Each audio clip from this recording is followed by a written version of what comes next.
Salut à tous. Le film se lance avec Anna, une brillante lycéenne qui se consacre entièrement à ses études et s'efforce d'atteindre l'excellence en tout ce qu'elle entreprend. Elle a deux meilleurs amis, Max et Suzy. Max est secrètement amoureux de Anna depuis leur enfance, mais elle n'en a aucune idée. Les parents de Anna sont propriétaires d'un restaurant animé et grouillant de monde, dans lequel ils travaillent sans relâche pour s'assurer que leurs clients soient heureux et satisfaits. Anna se retrouve donc souvent à s'occuper de sa jeune sœur, fascinée par les films romantiques et les contes de fées. Un soir, alors qu'elle aborde sa sœur, Anna lui raconte le conte classique de Cendrillon. Puis après elle s'intéresse par un film romantique qui passe à la télévision. Soudain, elle pointe l'écran du doigt et s'exclame que le personnage masculin principal ressemble au prince charmant de Anna. En entendant cela, Anna rougit et réalise qu'elle est secrètement amoureuse du personnage principal. Il se nomme Kati Ayase, une célèbre star membre d'un boys band très connu au Japon. Le charme, le talent et le physique avantageux de Ayase lui ont valu une énorme base de fans, particulièrement parmi les adolescentes qui le courtoient. Anna rêve d'une histoire d'amour de conte de fées avec Ayase, mais elle garde ses sentiments secrets de ses amis, y compris Max et Suzy. Malgré ses réussites académiques, le monde imaginaire de Anna tourne autour des films, séries et clips musicaux d'Ayase. Elle passe son temps libre à rêvasser à son sujet et à imaginer ce que ce serait de le rencontrer en personne. Un jour, ses prières sont enfin entendues. Anna reçoit un appel de son amie Suzy, l'informant que la mégastar Ayase va venir tourner un film dans leur lycée du coup. Il est à la recherche de figurants et tous les élèves sont éligibles pour participer. En entendant cela, Anna saute de joie et dit avec bonheur à Suzy de l'ajouter à la liste également. Le jour suivant à l'école, Anna et Suzy, ainsi que les autres élèves sélectionnés, sont alignés. On leur demande de jouer le rôle d'élèves travaillant normalement dans un laboratoire.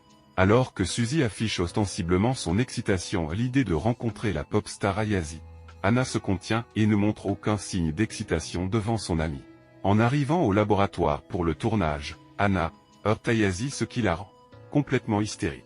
Ce dernier s'excuse rapidement et continue le tournage, mais Anna reste sous le choc d'avoir touché le célèbre acteur dont elle est amoureuse.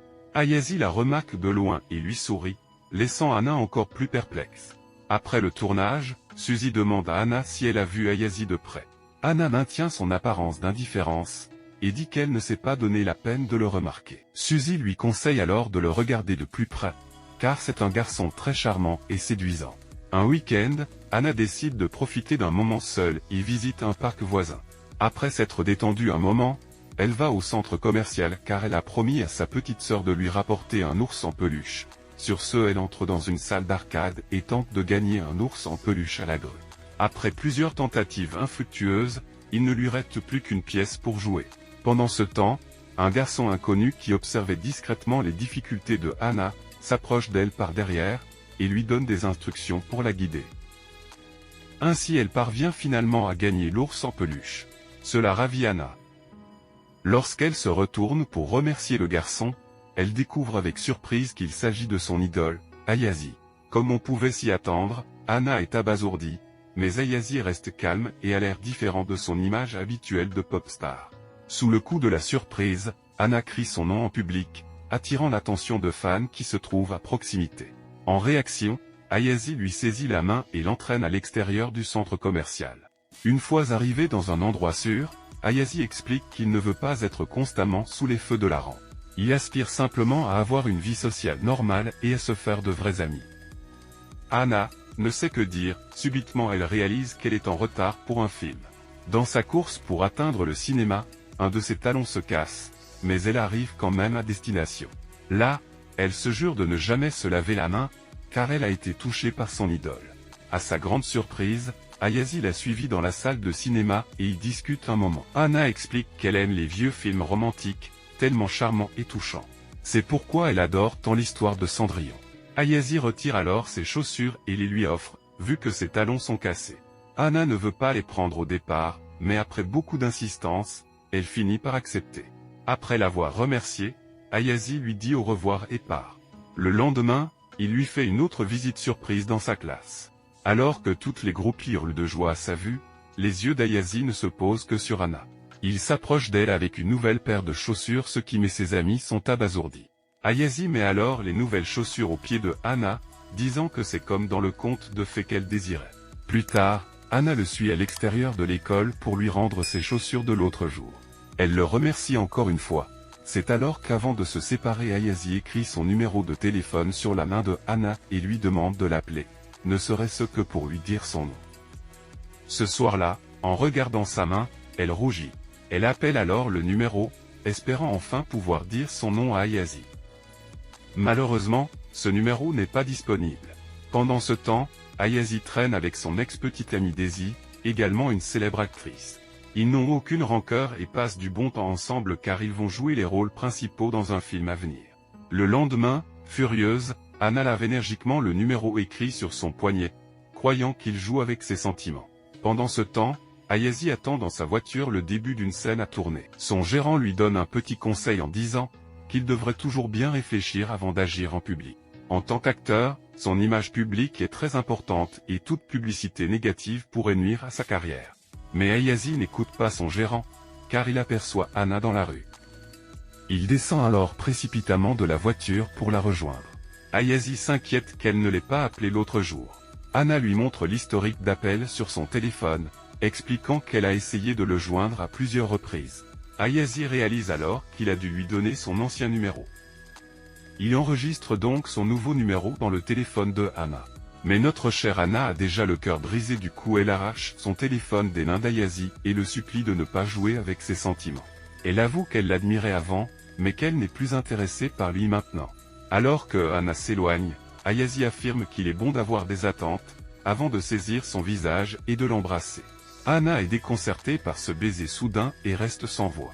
Ayazi avoue alors qu'il a toujours voulu connaître son nom, car il a été attiré par elle dès la première fois qu'ils se sont heurtés. Cela fait fondre le cœur de Anna, qui finit par dévoiler son nom. Leur discussion finit par un rendez-vous.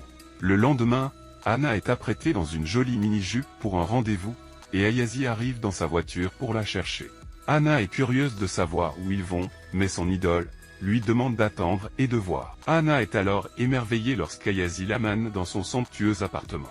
Elle n'a jamais mis les pieds dans une si grande maison.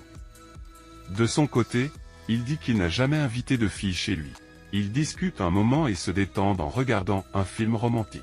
Ayazi finit par s'endormir sur l'épaule de Anna. Un peu plus tard, son gérant arrive et est tout aussi surpris et confus en voyant Anna.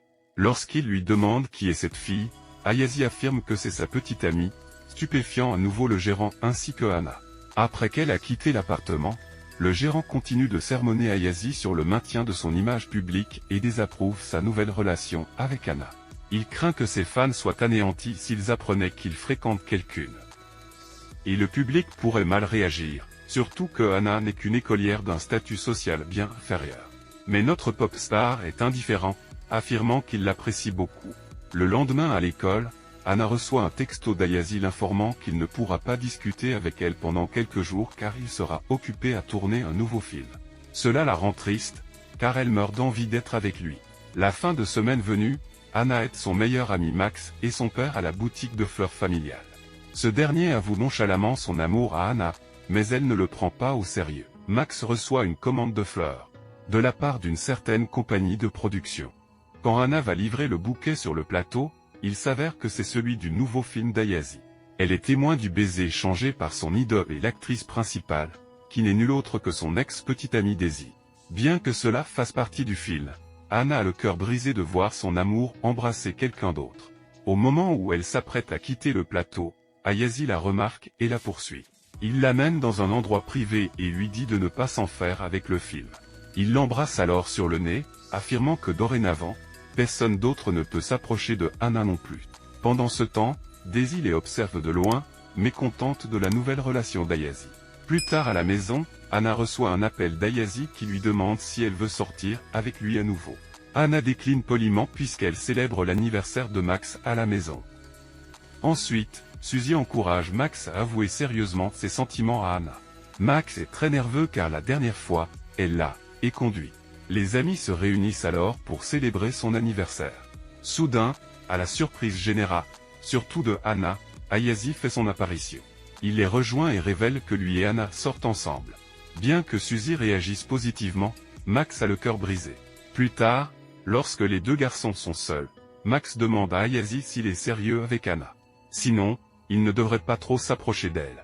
Réalisant que Max l'aime aussi, Ayazi affirme qu'il est assez sérieux avec Anna. Néanmoins, Max ne compte pas abandonner si facilement. Le lendemain, Anna rend visite à l'appartement d'Ayazi, mais elle a la surprise de le voir sortir de la salle de bain, à moitié nu. Rapidement elle ferme ses yeux tandis que la pop star commence à s'approcher de la belle. Ensuite les deux amoureux passent un bon moment de qualité ensemble. Ayazi porte les choses à un nouveau niveau lorsqu'il remet une clé de son appartement à Anna, et lui dit de passer quand elle se sent seule. Le bonheur de Anna n'a plus de limite. Le jour suivant, Anna se présente comme d'habitude chez son petit ami. On ne la laisse pas rentrer, alors elle utilise la clé qu'Ayazi lui a donnée récemment. Cependant, une fois à l'intérieur, elle aperçoit une paire de talons hauts. À sa grande surprise, Anna voit Ayazi en train d'embrasser son ex, Daisy. Le cœur brisé, elle quitte aussitôt les lieux et Ayazi la poursuit, mais Anna ne veut discuter de rien avec lui. Elle l'accuse alors de jouer avec ses sentiments avant de partir.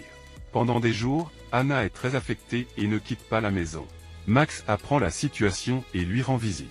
Il la prend dans ses bras par derrière et lui conseille d'arrêter de penser à Ayazi, car il ne fait que la faire souffrir. Max lui avoue finalement ses sentiments, à la grande surprise de Anna. Elle ne l'a jamais vu comme plus qu'un meilleur ami. En n'obtenant pas de réponse, Max lui laisse de l'espace, comprenant sa situation complexe. Le jour suivant à l'école, Daisy rend visite à Anna et les deux filles vont s'asseoir au bord d'un lac pour discuter des événements récents. Daisy veut que Anna cesse de voir Ayazi puisqu'elle veut être avec lui. Cette dernière accepte à contre-cœur, réalisant qu'elle ne peut rivaliser avec une actrice aussi belle et talentueuse que Daisy. Elle réalise aussi l'énorme différence de statut social entre Ayazi et elle.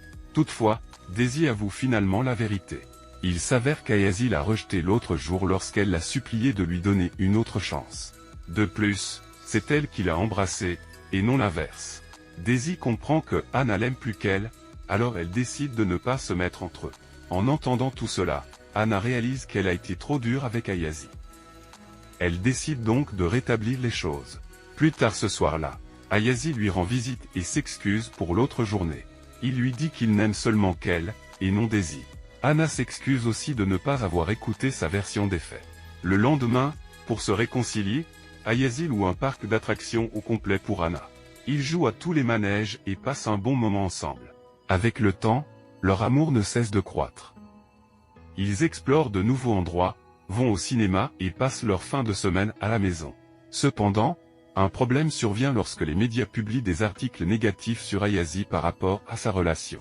À la maison, Anna regarde les nouvelles à la télévision, où un reporter révèle qu'Ayazi fréquente une écolière, ce qui est illégal. Bien que son visage soit flouté, Ayazi a de sérieux ennuis et cela pourrait nuire à sa carrière. Pendant ce temps, alors qu'il se dirige pour rencontrer Anna avec un cadeau, Ayazi est informé des nouvelles par son gérant. Sa bien-aimée commence à s'inquiéter et appelle Ayazi, mais il est entouré de journalistes qui lui demandent si les rumeurs sont vraies. Craignant les conséquences, Ayazi ne dit rien pour le moment. Le jour suivant, le gérant de Ayazi rend visite à Anna, la suppliant de rester loin de son client. Les fausses informations comme quoi Ayazi exploiterait une écolière pourraient détruire sa carrière. Plus tard ce soir-là, Anna pense à ce que le gérant a dit et finit par prendre une décision. Elle rencontre Ayazi et décide de rompre avec lui. Anna croit qu'elle est la raison de tous les problèmes d'Ayazi.